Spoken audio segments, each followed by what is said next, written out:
Shalom peuple de Dieu, shalom bien-aimés frères et sœurs en Christ, chers auditeurs de la radio-TV Éveil charismatique catholique, la voix de la Trinité, c'est votre frère Afi, je vous salue dans le puissant, précieux, glorieux nom de notre Seigneur Jésus-Christ en ce matin. Je souhaite la bienvenue à votre tonus matinal. Bien-aimés, j'aimerais que nous puissions méditer la parole de Dieu tirée de Jean 11, à partir du verset 36, Jean 11, à partir du verset 36. Mais tout d'abord, élevons la voix pour bénir le nom de notre Seigneur, le louer, l'adorer. Je t'invite, bien-aimé, à faire comme moi pour bénir le Seigneur. Je te rends grâce en ce matin. Je te célèbre, Seigneur, parce que tu es le créateur de toutes choses, parce que tu as renouvelé tes bontés, tes grâces, Seigneur, pour nous en ce jour. Yahweh, je te bénis. Je te dis merci pour le souffle de vie que tu accordes à ma sœur, à mon frère. Je te dis merci pour ce temps que tu nous permets de nous rencontrer autour de ta parole. Seigneur, cela est grâce. C'est pourquoi je reconnais cette grâce. C'est pourquoi j'élève ton nom pour te dire merci en ce matin. Personne ne vient à Christ tant que tu ne l'as pas emmené ou instruit ou mené. C'est pourquoi je te dis merci. Tu mènes les pas du juste vers les sentiers de justice. Père, merci, ce n'est pas un fait du hasard que nous sommes connectés en ce moment particulier. C'est parce que tu l'as voulu ainsi. C'est parce que tu veux nous instruire. La parole de Dieu déclare, mon peuple périt par manque de connaissance. Mais tu veux, Seigneur, ôter le joug d'ignorance dans nos vies. Tu veux, Père éternel, nous remplir de ta connaissance. C'est pourquoi nous te disons merci pour ta parole. Merci pour la parole révélée. Merci pour la compréhension de ta parole, de tes mystères. Merci pour le Saint-Esprit qui est notre enseignant par excellence. Merci pour les anges. Merci Seigneur pour le corps du Christ, les dons spirituels, pour Jésus-Christ, pour ton amour, le Dieu de compassion. El Elyon, le Dieu très haut. Ô El Shaddai, nous te célébrons ce matin, le Dieu tout-puissant, éternel des armées, Yahweh Sabaoth. Mon âme te bénit, Seigneur. El Chikeno, oh, je te rends grâce. El Olam, Elohim, Adonai. Mon âme te bénit, mon âme t'élève, le Dieu d'Abraham, le Dieu d'Isaac, le Dieu de Jacob.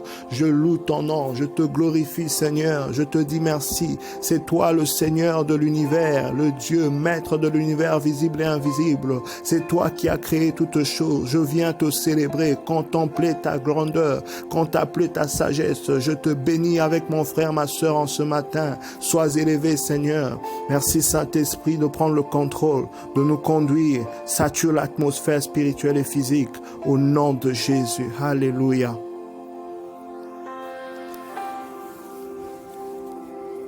La Bible déclare dans Jean 11, 36,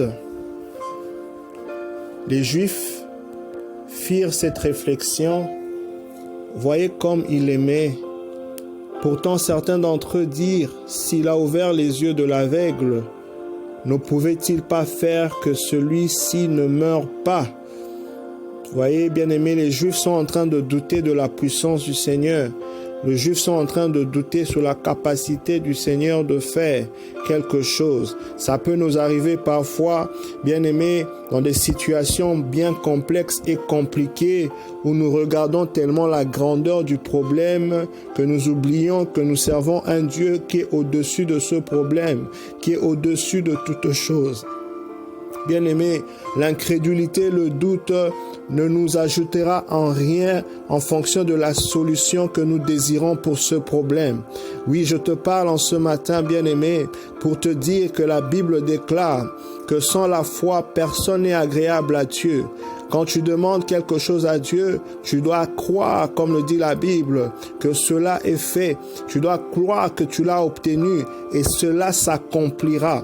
Tu ne dois pas penser, n'est-ce pas, aux impossibilités, tu ne dois pas penser au manque, mais tu dois discipliner ta pensée pour voir les possibilités, pour voir que c'est accompli. C'est ça la dispensation de la grâce. Pour que tu obtiennes ce que tu désires dans tes mains, tu dois le voir dans ton esprit. Tu dois le voir à l'intérieur de toi. Tu ne dois pas douter, bien-aimé. Pourquoi douter? Si le Seigneur a fait dans le passé, si le Seigneur l'a fait pour d'autres personnes, il peut le faire encore pour toi. La Bible déclare qu'il est le même, hier, aujourd'hui, éternellement. Je viens te parler en ce matin pour ôter la sémence de doute, la sémence de doute dans ton cœur, la sémence d'incrédulité, bien-aimé, parce que le Seigneur peut tout. Le Seigneur peut accomplir infiniment. Il peut puissamment accomplir, par la puissance du Saint-Esprit qui agit en nous, infiniment au-delà que nous puissions concevoir ou encore penser.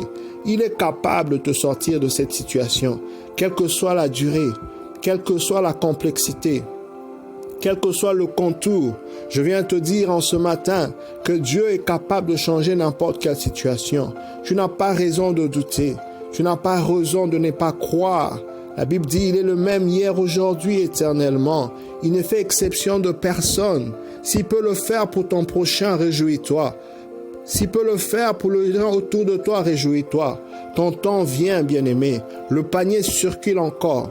Le panier circule et ton temps vient. Au temps de la détresse, la Bible dit, je t'ai secouru. Le Seigneur est là pour toi. Ton temps arrive, bien-aimé. Il est capable, bien-aimé. La Bible dit, le nouveau Jésus frémit et elle alla vers la tombe. C'était une caverne avec une pierre qui bouchait l'entrée. La Bible dit que Jésus a frémi. On parle ici d'un état émotionnel. On parle ici d'un moment où Jésus est vraiment dans tous ses états à l'intérieur. Vous savez, par rapport à ce que Christ a accompli pour nous sur la croix, aujourd'hui, quand tu souffres, tu dois savoir que le Seigneur est en train de frémir. Le Seigneur est en train de souffrir avec toi. Le Seigneur est en train de voir tout ce qu'il a accompli pour toi sur la croix. Bien-aimé, l'apôtre Paul dit, rendons grâce à Christ, à Dieu, parce qu'il nous a délivrés de notre condition misérable. Alléluia. La Bible déclare que le Seigneur nous a délivrés des ténèbres, il nous a transférés dans le royaume d'amour de son Fils. Et pour cela, Christ a souffert sur la croix. Il a connu une agonie pas possible, une atrocité. Il a porté pour toi sur la croix le fardeau de péché. Il a porté cette maladie pour toi. Il a porté ces problèmes pour toi. La Bible dit, venez à moi, vous qui avez des fardeaux, je vais les alléger. Tu as peut-être un fardeau pour lequel le Christ est en train de frémir. Tu as peut-être une situation qui continue, qui perdure. Sache que le Seigneur est avec toi.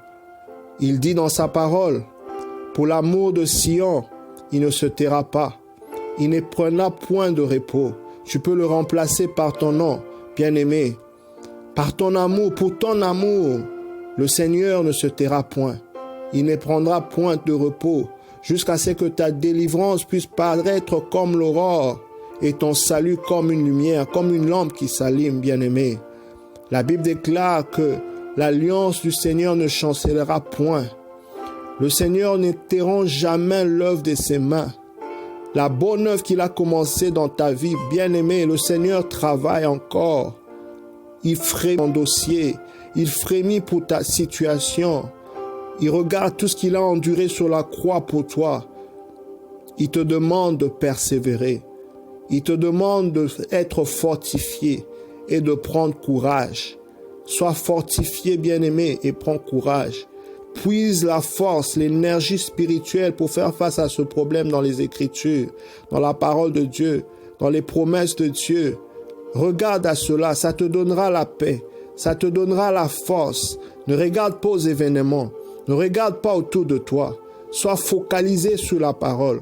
Sois focalisé sur la parole. Sois focalisé sur les promesses. Ça te donnera la force dont tu as besoin pour sortir. Ça te donnera la force pendant que tu es dans cette situation de traverser.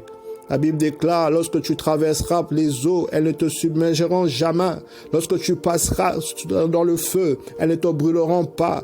Le Seigneur dit, il ne t'abandonnera pas. Il frémit pour toi. Il ne t'a pas oublié. Parfois, ça peut arriver que quand nous sommes dans des situations atroces, pénibles, de dire où est le Seigneur. La Bible déclare qu'il est près du cœur brisé. Il fait justice aux opprimés, mais tu dois persévérer. Tu dois persévérer. Il y a une logique dans la persévérance parce que qu'est-ce qui se passe? Tu es en train de combattre une force négative, une puissance négative. Et tu as besoin d'assez de puissance aussi, d'être rechargé assez, parce que c'est un rapport de force. C'est un rapport de force. Donc quand tu persévères, tu es en train d'augmenter la puissance et la force en toi pour venir justement ébranler la force étrangère qui te fait défaut, qui te fait, n'est-ce pas, opposition. C'est pourquoi le Seigneur nous demande de persévérer pour qu'il continue à emmagasiner en nous la force spirituelle, la puissance spirituelle qu'il a déployée en Christ, qu'il avait ressuscité entre les morts, cette même force qu'il a mis en nous, que cela puisse augmenter pour te délivrer de ce problème, pour te sortir de cette situation. Oui, le Seigneur frémit pour toi, il est avec toi. La Bible déclare à partir du verset 39, Jésus dit, enlevez la pierre. Marthe, la sœur du mort, lui dit, Seigneur, il en est à son 4e jour et il sent déjà. Bien-aimé, peut-être que ta situation, n'est-ce pas, va de pire en pire. Peut-être que ta situation perdure. Mais j'aimerais te dire, la Bible déclare, bien-aimé, là où la faute abonde, la grâce surabonde. La Bible déclare, bien-aimé dans le Seigneur, je vous dédommagerai les années qu'ont dévoré les sauterelles. C'est pour te dire, oui, ça perdure maintenant. Oui, ça prend du temps. Mais parce que ton témoignage sera glorieux. Parce que ton témoignage sera extraordinaire, bien-aimé. Oui, le Seigneur, Marthe dit, il en est à son 4e jour et il sent déjà. C'était pour dire, mais Seigneur, abandonnons. C'est fini. Tout est déjà fait. Les médecins ont déjà dit. La science a déjà dit. Le monde a déjà dit. Bien-aimé, c'est par là que tu te souviens que le Seigneur est au-dessus de tout. C'est la différence entre les païens et les chrétiens, les enfants de Dieu. Nous avons l'espérance. Pendant que le monde panique, au moment où le coronavirus est en train de faire ravage, où les gens sont en train de mourir presque chaque jour, où l'économie est en train de s'effondrer, je viens te dire que tu as un Dieu sur lequel tu peux compter. Tu as un Dieu qui protège. Tu as un Dieu sur qui tu peux mettre espérance. Car la Bible déclare l'espérance ne sera pas dessus. Bien-aimé, il n'y a aucune situation qui soit difficile pour le Seigneur. Quelle que soit la durée, quelle que soit la difficulté, la Bible déclare qu'est-ce qui est impossible à Dieu. Marthe est en train de dire, Seigneur, il est en train de pourrir, même si ta situation se détériore. Le Seigneur peut le changer. Le Seigneur peut te donner un nouveau départ, une nouvelle direction, bien-aimé. Il en a la capacité. C'est le Dieu qui a ressuscité Christ d'entre les morts. Cela veut dire que ta situation qui est morte, cette situation qu'on a enterrée, ton dossier qui est enterré, ta situation, n'est-ce pas, qui a été mise au tombeau, le Seigneur peut le ressortir de cela. Parce que si lui a fait 3 jours seulement, n'est-ce pas, dans le tombeau, ta situation devra aussi ressusciter avec Christ. Tel est l'évangile de la résurrection, l'évangile de notre Seigneur. Et dans le verset 4-13, la Bible dit, Jésus lui dit, n'étais-je pas dit que si tu crois, tu verras la gloire de Dieu? En fait, tout se joue par nous. C'est-à-dire par notre capacité de croire en Dieu. La Bible déclare, si tu as la foi comme une graine de moutarde, de sénévé, tu diras à cette montagne, déplace-toi de là, jette-toi la main, et cela se passera. Tout est possible, tout dépend. Dans la situation dans laquelle tu es, ça peut changer. Tout peut changer, tout dépend de ce que tu acceptes, la foi que tu as en Dieu ou pas. Ça peut changer. Ça peut changer, tout dépend de toi. Tout dépend de toi. Comme j'aime dire, l'homme ne peut pas mettre un point sur ta vie, sur ta situation. Il mettra des virgules. Là où l'homme est limité, Dieu viendra en aide. Si seulement tu as foi en lui. Crois en Dieu, tu verras sa gloire. Je te motive en ce matin, je t'encourage de croire encore. Croire encore, car il est possible. Il est encore possible, bien-aimé, de voir le miracle. Alléluia. On enlève donc la pierre, Jésus lève les yeux au ciel et il dit, Père, je te rends grâce car tu m'as écouté. Je savais bien que toujours tu m'écoutes, mais je le dis en pensant à ceux qui m'entourent. Voyons comment Jésus résout déjà le problème. Il dit déjà merci avant même de voir le résultat. Le Seigneur nous appelle à dire merci.